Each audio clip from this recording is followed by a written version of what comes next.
Este es un mensaje del pastor John MacArthur, traducido y predicado en español para el mundo de habla hispana. Hemos estado hablando del Evangelio según Pablo y viendo varios aspectos de ese Evangelio. Hemos comparado varios aspectos y así debe ser. Hay un componente en el Evangelio según Pablo y el Evangelio de los otros apóstoles y el Evangelio según Jesús y el Evangelio de Dios y el Evangelio de nuestro Señor Jesucristo, el Evangelio de la salvación. Hay un componente en él que no puede ser ignorado y claro, Pablo enfatiza eso y es que este es un evangelio soberano. El poder del evangelio, el poder salvador del evangelio es concedido por la voluntad de Dios, por la voluntad de Dios. No solo la justicia desciende de arriba, como hemos aprendido, sino que la fe desciende de arriba, la convicción desciende de arriba, es el Espíritu Santo quien convence al mundo de pecado y de justicia y de juicio. Es el Espíritu Santo quien concede arrepentimiento, Pablo dice. Es la fe misma, la cual es un regalo de Dios. Todos los elementos de la salvación descienden de arriba. Ninguno de ellos emana desde adentro de nosotros por nuestra propia voluntad, nuestras propias obras, nuestra propia intuición, nuestras propias buenas intenciones. Somos los que recibimos la salvación concedida a nosotros en todo sentido por la gracia soberana de Dios. Ahora, Pablo presenta esto de manera muy clara en Efesios 1 y comencemos ahí. Efesios capítulo 1. Y vamos a ver varios pasajes para ayudarle a entender el aspecto soberano de la salvación y cómo se relaciona con la responsabilidad humana. Cuando predico en alguna conferencia por el mundo e incluimos una sesión de preguntas y respuestas, de manera inevitable una de las preguntas siempre es ¿cómo armonizamos la soberanía divina con la responsabilidad humana? ¿Cómo entendemos que la salvación es cuestión de la voluntad de Dios y la decisión de Dios y el propósito de Dios y el tiempo de Dios y al mismo tiempo hacemos del hombre en un sentido responsable por lo que sucede? Esta es la pregunta inevitable. Y debería tan solo decirle usted, debería ponerse cómodo con esa pregunta. Usted en esta vida no va a tener una respuesta apropiada, entonces su comodidad debe estar en la pregunta. Pero si puedo ayudarle un poco más, permítame incrementar su incomodidad un poco más. Si le hiciera una pregunta simple como esta, ¿quién escribió Efesios? ¿Quién escribió Efesios? ¿Cuál es la respuesta? Ahora, oí dos respuestas. Oí Dios y Pablo. ¿Quién fue? Esto es elemental de lo que estamos hablando aquí.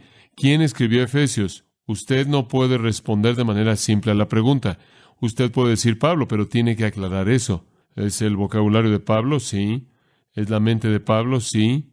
¿Es el razonamiento de Pablo? Sí. Sin embargo, toda palabra es ordenada y escrita por el Espíritu Santo.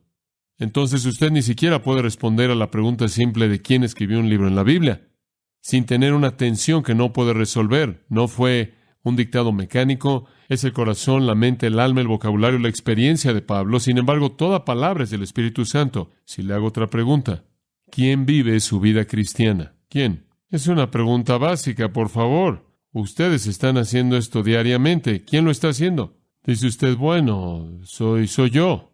Esa es una respuesta demasiado simple. Si usted está viviendo la vida cristiana, ¿es usted o es el Espíritu Santo? Mire, usted no debe tomar el crédito por las cosas buenas y usted no debe culpar al Espíritu Santo por lo malo. Entonces, ¿quién es? Como puede ver, usted tiene el mismo dilema. Permítame ayudarle. El apóstol Pablo dijo esto: con Cristo estoy juntamente crucificado, mas yo vivo, mas no yo. Entonces él tampoco lo entendió. Esa es la realidad. Ahora esto es como tratar de entender lo inescrutable. Usted realmente no puede resolver estas tensiones divinas. Si hablamos de la doctrina de la seguridad del creyente, que somos mantenidos seguros por Cristo, usted no puede hablar de eso sin voltearla y hablar de la perseverancia de los santos. Entraremos en la gloria si continuamos en la fe. toda doctrina importante acerca de la salvación en las Escrituras, y muchas más allá de la salvación, tienen incorporadas en ellas una paradoja aparente que no puede ser resuelta. Esta es una de las evidencias de que Dios escribió la Biblia y no los hombres. De lo contrario, habrían eliminado todas esas paradojas imposibles de resolver. Entonces, simplemente estoy esparciendo la confusión un poco más para que usted entienda que no está limitada al asunto de la soberanía y la responsabilidad humana. Va a haber este tipo de tensión que un día será entendida por nosotros cuando conozcamos como somos conocidos en la presencia de Dios, pero con nuestros cerebros pusilánimes, desconectados, limitados en este mundo, tenemos límites serios. Entonces, usted tiene que estar cómodo con la pregunta, y le voy a ayudar con esa comodidad un poco en esta mañana. Veamos Efesios 1 y simplemente quiero entrar en el versículo 3. Bendito sea el Dios y Padre de nuestro Señor Jesucristo, que nos bendijo con toda bendición espiritual en los lugares celestiales en Cristo.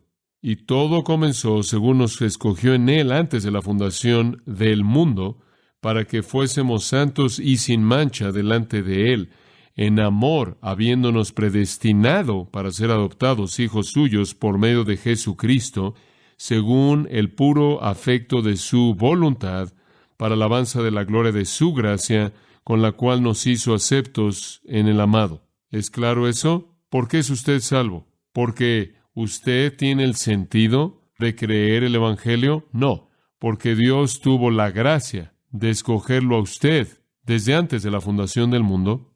El fin definitivo de esa elección es que usted fuera santo e irreprensible delante de Él. Eso es justificación, justicia imputada. Fue por su amor, como vimos en 2 Corintios 5, que Él nos predestinó para ser adoptados como sus hijos. Todo esto según su beneplácito, de tal manera que toda la alabanza y toda la gloria fuera para Él.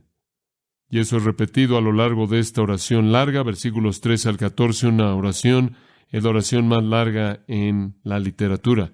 Todo esto, según el versículo 12, para alabanza de su gloria. Todo esto, según el versículo 14, para alabanza de su gloria. Todo esto, según el versículo 6, para alabanza de la gloria de su gracia. El plan entero de la salvación, entonces, debe ser entendido como el desarrollo de un propósito divino. Antes de la fundación del mundo, Dios determinó quién sería salvo.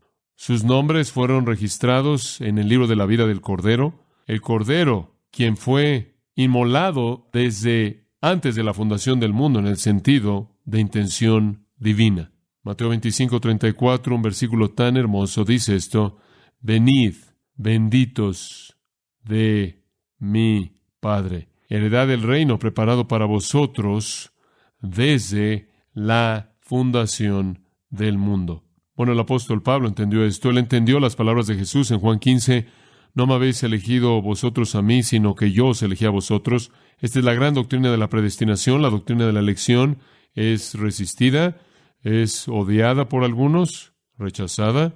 Es una de esas doctrinas inaceptables para la gente que está acostumbrada a vivir en una democracia y acostumbrada a que se le diga que la vida debe ser conducida por sus propias decisiones libres y personales. Gente que crece en monarquías tiene un poco más de entendimiento del poder soberano y la autoridad sobre sus vidas.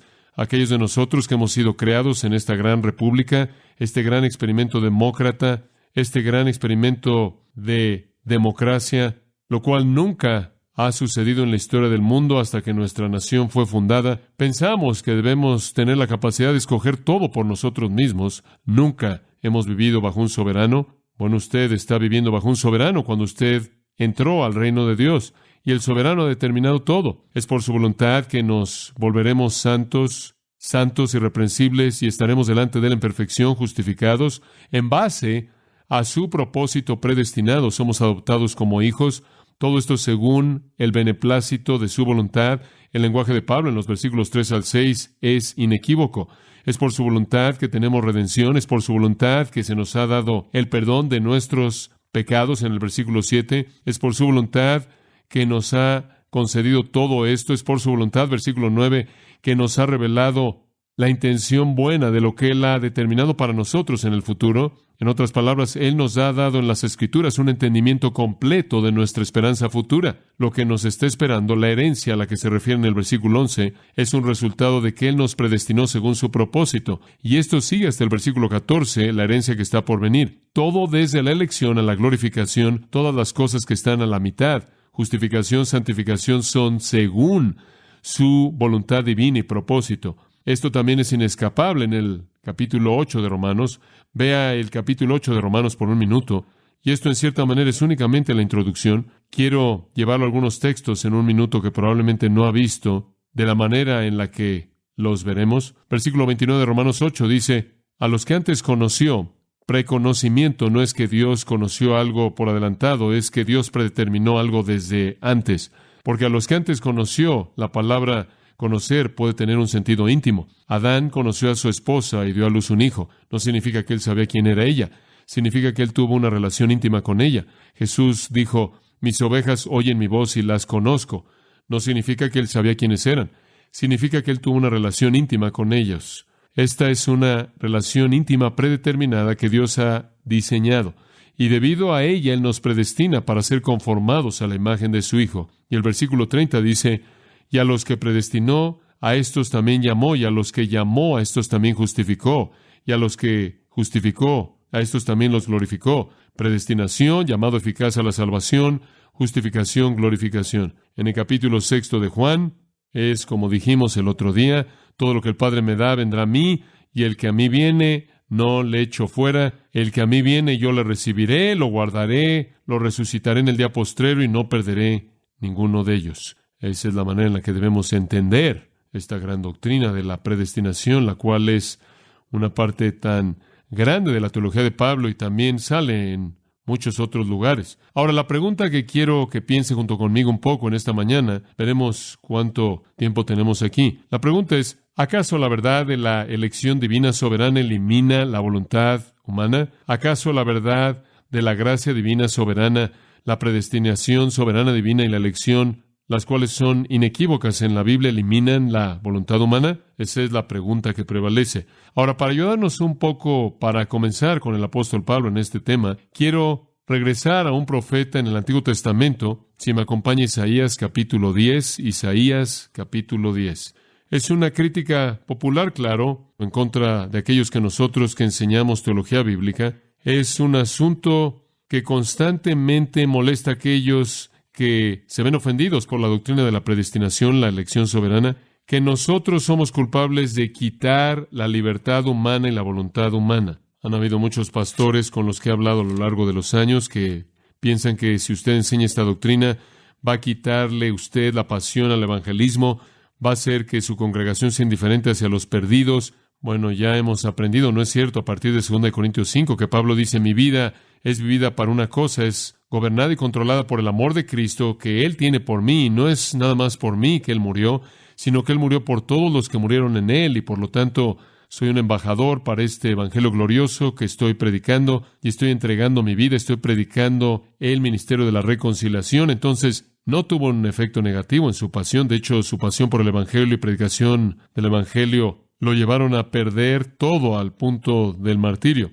Pero la acusación es que esto quita la vida del evangelismo. Si decimos que todo esto es la obra de Dios, entonces comencemos a entender esto en las palabras de Isaías. Es un contexto único. Capítulo 10, versículo 5. Oh Asiria, oh ay de Asiria, juicio, condenación, maldición, la ira divina va a caer en Asiria. Asiria va a ser juzgada por Dios. Ay de Asiria, y después esta identificación extraña, vara y báculo de mi furor, en su mano he puesto mi ira. Esa es una afirmación muy, muy extraña. Asiria aquí es presentada como la vara de Dios que Dios usará en sus propias manos para desatar su indignación en contra del Israel apóstata. Asiria es el instrumento de Dios de juicio en contra del Israel apóstata. En este pasaje, Dios comisiona a Asiria soberanamente para actuar como el destructor de Israel. Versículo 6. Le mandaré contra una nación pérfida, ese es Israel, y sobre el pueblo de mi ira. le enviaré, los judíos en Israel, para que quite despojos y arrebate presa, y lo ponga para ser hollado como lodo de las calles. Ese es un decreto divino que Dios va a traer la invasión asiria sobre el reino de Israel. Ahora, permítame decirle algo. Esto no tiene nada que ver con las intenciones por parte de Asiria. Dios no le preguntó a Asiria si le gustaría hacer eso. Asiria no tenía esto en el plan. Observe el versículo 7. Aunque él no lo pensará así. Asiria no tenía intenciones de ser el instrumento de Dios en la destrucción de Israel. Asiria no tenía interés en actuar como el agente de Jehová. Asiria no tenía relación alguna con el Dios vivo y verdadero. No tiene un plan como este en su corazón, dice el versículo 7, sino que su pensamiento será desarraigar y cortar naciones no pocas. Porque él dice, mis príncipes no son todos reyes, no es el Calno como Carquemis, Amad como Arfad y Samaria como Damasco, todos son iguales para ellos. No tienen más interés en destruir en Israel, la ciudad capital de Samaria, que cualquier otra nación. Como halló mi mano los reinos de los ídolos, siendo sus imágenes más que las de Jerusalén y las de Samaria, como hice a Samaria y a sus ídolos, ¿no haré también hacia Jerusalén y a sus ídolos? En otras palabras, Asiria no discrimina. Está contenta por destruir a todas las naciones que la rodean. No tienen ningún interés en particular en Israel. Pero Dios va a tomar control de Asiria y usar a Asiria como la vara de su juicio para la destrucción del reino del norte, de lo cual ese reino, por cierto, nunca se recuperó. Sin embargo, eso no coloca a Asiria en una posición favorecida con Dios, porque leímos en el versículo 5, ¡ay de Asiria! Dios literalmente usa a una nación como su vara de juicio, mientras que esa nación no tiene intención alguna de hacer eso. Está sirviendo los propósitos de Dios, pero ella misma será maldecida y juzgada y condenada. Observe el versículo 12. Pero acontecerá que después que el Señor haya acabado toda su obra en el monte de Sión y en Jerusalén, castigará el fruto de la soberbia del corazón del rey de Asiria y la gloria de la altivez de sus ojos. ¡Wow!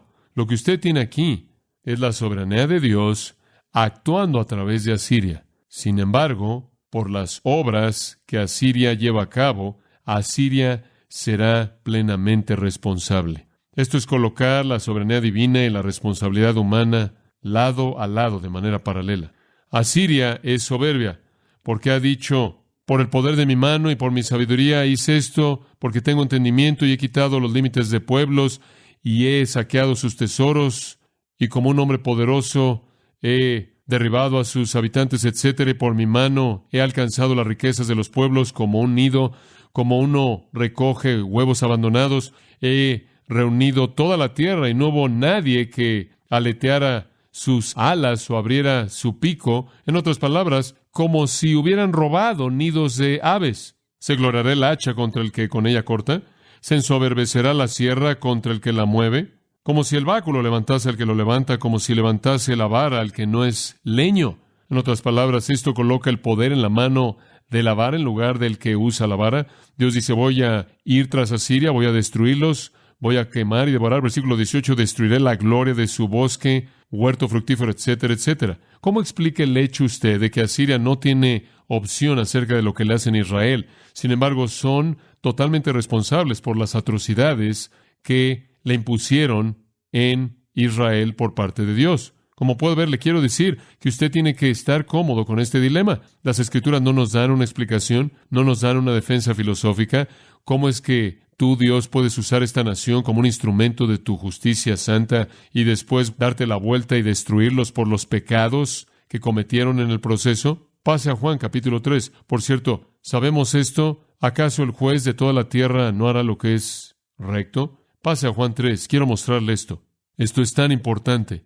Hay un hombre de los fariseos llamado Nicodemo, principal o líder de los judíos, el líder de los judíos, lo cual realmente significa el maestro de los judíos.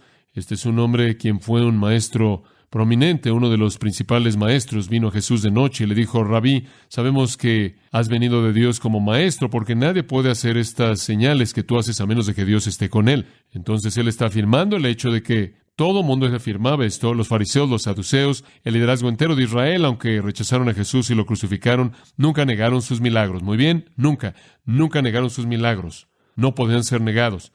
Estaban por todos lados. Estaban ahí diariamente, estaban por todos lados, no podían ser negados. Nunca trataron de negarlos.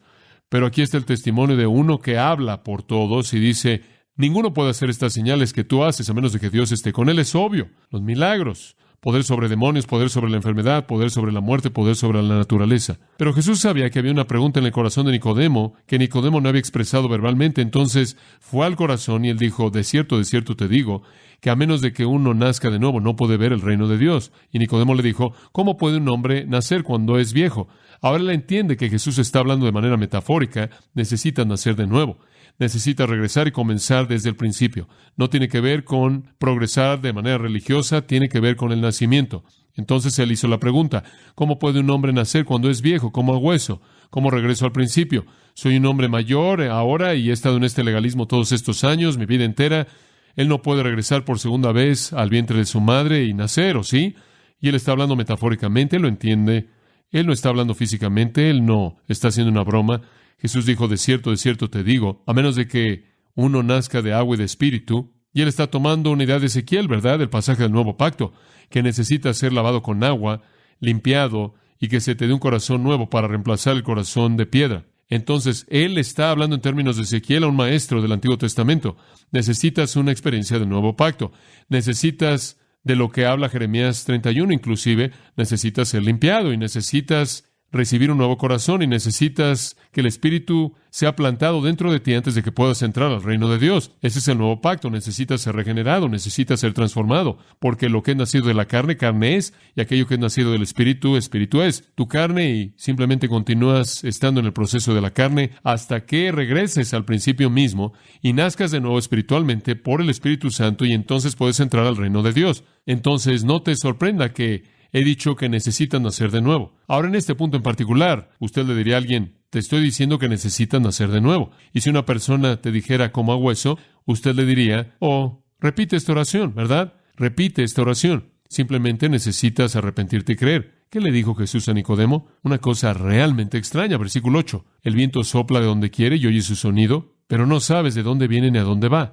Así es todo aquel que es nacido del Espíritu. ¿Qué es eso? Si alguien viniera usted y le dijera, creo que necesito nacer de nuevo, creo que necesito ciertamente salir de esta vida incansable de la carne, necesito un nuevo nacimiento, necesito un nuevo corazón, necesito un nuevo espíritu, ¿qué hago? ¿Qué le diría usted? Usted le diría, no puedes hacer nada, no puedes hacer nada, esta es la obra del Espíritu y Él viene y se va cuando Él quiere, en quien Él quiere. ¿Qué? Ahí se acabó una fórmula para el evangelismo, ahí se acabó, repite esta oración. Este es Jesús, este no es algún novato que no entiende la técnica evangelística. Este es Jesús. Lo que él está diciendo a Nicodemo es, simplemente te tengo que decir, necesitas nacer de nuevo. Necesitas nacer anothen, literalmente de arriba, y no estás a cargo del momento en el que eso sucede. ¡Qué afirmación! Yo reconozco lo que necesitas. También reconozco que no estás a cargo de su realidad. ¡Wow! El Espíritu viene y se va como Él quiere. Y esa es la razón por la que la gente nace en el Espíritu, dice usted. Esa podría ser la afirmación más pasada por alto en las Escrituras acerca de la soberanía divina en la salvación. ¡Wow! Soberanía divina. Usted no puede discutir en contra de eso. Pero veamos en mayor profundidad este capítulo. Muy bien, pase al versículo 27. Juan el Bautista es también un calvinista. Él no sabía eso porque muy pocos bautistas lo son. Escuche lo que Juan dijo. Versículo 27. Un hombre no puede recibir, ¿qué? ¿Cuál es la siguiente palabra? Nada, a menos de que le haya sido dado del cielo. Usted no puede recibir nada a menos de que descienda del cielo. Sin embargo, Juan sabía eso. Y Juan es el último de los profetas del Antiguo Testamento. Soberanía divina, absolutamente, en la salvación, es una obra divina. Es una obra que el cielo lleva a cabo. Ahora regresemos al versículo 15. ¿Está listo usted para escuchar esto? De tal manera, para que todo aquel que en Él cree tenga vida eterna. ¿Qué? ¿Qué está haciendo ahí ese todo aquel que quiera? El que cree en Él tendrá vida eterna, porque de tal manera amó Dios al mundo que dio a su Hijo unigénito para que todo aquel que en Él cree no muera, sino que tenga vida eterna, porque Dios no envió al Hijo al mundo para juzgar al mundo, sino para que el mundo fuera juzgado por él. El que en él cree no es juzgado. El que no cree ya ha sido juzgado porque no ha creído en el nombre del unigénito Hijo de Dios. ¿Por qué la gente es juzgada y se va al infierno? ¿Porque no son elegidos? No, porque no creen. Este es el juicio, porque esta es la condenación, que la luz ha venido al mundo y los hombres aman las tinieblas más que la luz, porque sus obras son malas, porque todo aquel que hace lo malo aborrece la luz y no viene a la luz para que sus obras no sean manifiestas. Pero el que practica la verdad viene a la luz para que sus obras puedan ser manifestadas como habiendo sido hechas en Dios. Pase al versículo, el 36. El que cree en el Hijo tiene vida eterna. El que no obedece al Hijo no verá la vida, sino que la ira de Dios permanece en él. La ira eterna de Dios cae en la gente porque no creen. ¿Está teniendo dificultades con entender todo esto? Muy bien, porque usted necesita tener ese problema. Eso significa que usted entiende ambas. No encuentra algún punto medio que borra ambas verdades. Veamos Juan 6. Spurgeon fue criticado por predicar esto y alguien dijo, ¿por qué no tan solo le predicas a los elegidos? Él dijo, si pudieras levantar la parte de atrás de su playera para ver si tienen una E ahí en su espalda, lo voy a hacer. Juan 6, y aquí regresamos a esto de lo que comenté, Juan 6:37, todo lo que el Padre me da vendrá a mí. Esa es una afirmación absoluta, ¿no es cierto? Ahí está de nuevo, desciende del cielo. La obra del Espíritu, el propósito del Padre, todo lo que el Padre me da vendrá a mí, el que a mí viene, ciertamente no le echo fuera. He descendido del cielo no para hacer mi propia voluntad, sino la voluntad del que me envió. Entonces, si su voluntad es darme estas personas, ciertamente los voy a recibir. Esta es la voluntad del que me envió, que de todo lo que Él me ha dado no pierda yo nada, sino que Él los resucite en el día postrero. Entonces, miren, voy a hacer lo que el Padre quiere que haga, y lo que Él quiere que yo haga es recibir a la gente que Él me da, los guarde y los resucite a gloria eterna. Y debido a que he venido a hacer la voluntad del Padre, eso es exactamente lo que voy a hacer. Allá abajo en el versículo 44, ninguno puede venir a mí si el Padre que me envió no le trajere. ¿Escuchó eso? Ninguno puede venir a mí si el Padre que me envió no le trajere, y yo lo resucitaré en el día postrero. Esa es nuestra seguridad, ¿no es cierto? Que somos guardados por Cristo para la gloria eterna. Él no perderá ninguno de ellos. Regrese al versículo 35, allá a la mitad de este pasaje. Ahí, en medio de lo que esencialmente le acabo de leer, o en torno a lo que acabo de leer, versículo 35, yo soy el pan de vida, el que a mí viene no tendrá hambre, el que en mí cree no tendrá sed jamás. Por un lado, nadie puede ser salvo a menos de que descienda del cielo por la voluntad del Padre, a menos de que alguien es escogido por el Padre, ordenado desde la eternidad pasada, con el nombre escrito en el libro de la vida del Cordero, predestinado por el propósito de Dios, sin ser influenciado por la conducta de alguien en ningún momento. Ninguno será salvo fuera de la obra soberana divina de Dios. Sin embargo, yo soy el pan de vida. Jesús dice, el que a mí viene no tendrá hambre, el que en mí cree no tendrá sed jamás. Versículo 36, os he dicho que me habéis visto, sin embargo no creéis, no creen. Observa el versículo 47, de cierto os digo, el que cree tiene vida eterna. El que cree, versículo 57, así como el Padre vivo me envió y vivo debido al Padre, así también el que me come también vivirá debido a mí. El resumen de esto está en el versículo 63. Es el Espíritu quien da vida. La carne no sirve para nada. Las palabras que os he hablado son espíritu y son vida. Pero hay algunos de vosotros que no creen, porque Jesús sabía desde el principio quiénes eran los que no creían y quién lo traicionaría.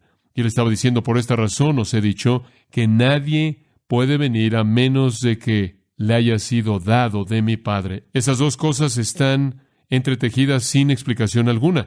Tiene que creer, usted debe creer. Son condenados porque no creen, sin embargo no pueden creer a menos de que sean llamados y traídos y que mi Padre les dé vida. Y yo les prometo que no puedo hacer un mejor trabajo que mostrarles lo que las Escrituras dicen. Puedo predicar con todo gramo de pasión que tengo en mi corazón de las glorias de la doctrina de la elección soberana, y puedo predicar con la misma pasión de las realidades de la doctrina de la responsabilidad humana. Puedo decirle que a menos de que usted crea, usted va a morir y se va a ir al infierno. Si usted cree, usted va a resucitar y va a ir al cielo. Y puedo decirle que usted debe arrepentirse y debe creer, y eso es exactamente lo que dicen las Escrituras. Pero también puedo decir que es una obra soberana de Dios. Hay otros pasajes de las Escrituras que hacen esto, y únicamente estoy tratando de señalarle que la Biblia no trata de explicar eso. Lo mezcla. Hay una buena ilustración en Hechos 2. ¿Quiere ver eso? ¿Cree usted que el diablo quería que Jesús fuera crucificado? No, el diablo no quería que él fuera crucificado. El diablo vino a él y le dijo, mira, puedes evitar la cruz, simplemente póstrate ante mí y te daré los reinos del mundo, ¿verdad? El diablo no quería que Jesús fuera a la cruz. El diablo estaba tentándolo en el huerto, ¿verdad? Pase de mí esta copa. ¿Quién quería que Jesús estuviera más en la cruz? Dios, porque Él era el Cordero de Dios. Él era el Cordero de Dios. Varones de Israel, dice Pedro en el día de Pentecostés, su teología era tan precisa. Varones de Israel, escuchen estas palabras. Jesús Nazareo, hombre certificado a vosotros por Dios con milagros y maravillas y señales que Dios hizo mediante Él en medio de vosotros, como vosotros mismos sabéis. Este hombre, escuchen esto, entregado por el plan determinado y preconocimiento de Dios, vosotros crucificasteis una cruz por manos de hombres impíos y lo matasteis. Hombres impíos ejecutaron la obra de Dios. Vosotros lo entregaron por el plan predeterminado y el anticipado conocimiento de Dios. Clavaron a una cruz a este hombre por hombres impíos, matándolo. ¿Era Israel culpable? Claro que sí. Jesús, en el último día de la semana de la Pasión, ve el templo y dice, ninguna piedra quedará. Vuestra casa es dejada desierta. El juicio vino en la forma de los romanos en el 70 después de Cristo. Cientos de miles de judíos fueron masacrados.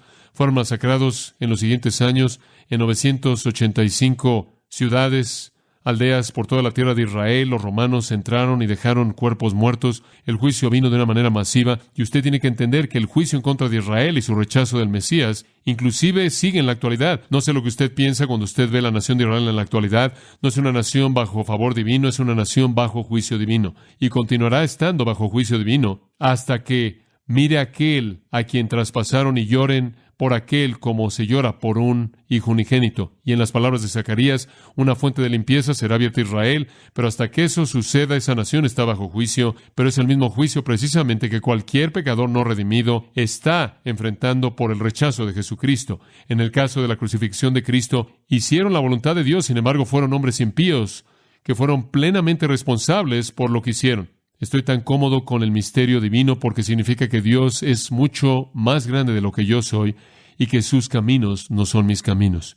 En Hechos capítulo 4, versículo 27, ciertamente en esta ciudad se congregaron en contra de tu siervo Santo Jesús, a quien ungiste. Tanto Herodes como Poncio Pilato, junto con los gentiles, el pueblo de Israel, todo el mundo se unió en la muerte de Cristo, ¿no es cierto? No solo fueron los judíos. Aquí dice, fue Herodes, Poncio Pilato, gentiles, pueblo de Israel. Si alguna persona llega a hacerle a usted la pregunta, ¿quién es culpable de crucificar a Cristo? Llévelos ese versículo. Pero observe esto, versículo 28. Para hacer, esto está hablando de Dios, para hacer lo que tu mano y tu propósito predestinaron que ocurriera. Aquí está de nuevo, ustedes tienen responsabilidad plena en el caso de Herodes, en el caso de Poncio Pilato, en el caso de los gentiles, los romanos, en el caso de los judíos, el pueblo de Israel. Sin embargo, estaban haciendo la obra divina y soberana de Dios. Estas son muestras de la coherencia de las Escrituras al presentar este tipo de cosas sin tratar en ningún punto de explicar lo inexplicable. ¿Se acuerda usted de la historia de Judas?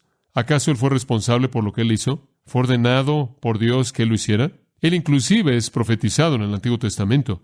Mi propio amigo cercano que levantaría su talón en contra de mí. Sin embargo, Jesús dijo, uno de vosotros es un diablo. Y Jesús dijo que él se moriría y se iría a su propio lugar. Miren, tenemos que entender esto, que cada uno de nosotros tenemos la responsabilidad de creer y somos responsables si creemos o no creemos. Y tiene consecuencias eternas. Como creyentes, somos responsables por vivir nuestras vidas cristianas. Sin embargo, de manera inexplicable, cualquier cosa en nosotros que sea buena es la obra del Espíritu Santo. Cualquier cosa mala somos nosotros. Por otro lado, también debemos perseverar en la fe, pero al mismo tiempo somos guardados por el poder de Dios en las manos de Cristo. Esto es algo profundo. Es coherente a lo largo de las Escrituras, en todas las Escrituras, y yo celebro esto. Mire, he estado en esto por mucho tiempo, y entre más años vivo, más me regocijo en estas doctrinas que no puedo resolver porque hablan de la grandeza de Dios. Bueno, esa fue la introducción, y en la próxima hora lo voy a llevar a Romanos 9, 10 y 11. Tenemos que llegar a Pablo, ¿verdad? Eso es lo que supuestamente tenemos que estar haciendo. Hemos estado con Juan y Lucas e Isaías, y entonces vamos a llegar a Pablo en la próxima hora, y usted va a disfrutar ver Romanos 9, 10 y 11, una de las porciones más controversiales de las Escrituras. Usted ha escuchado a John MacArthur, maestro bíblico de gracia a vosotros. Para más información y acceso gratuito a todos los mensajes de John,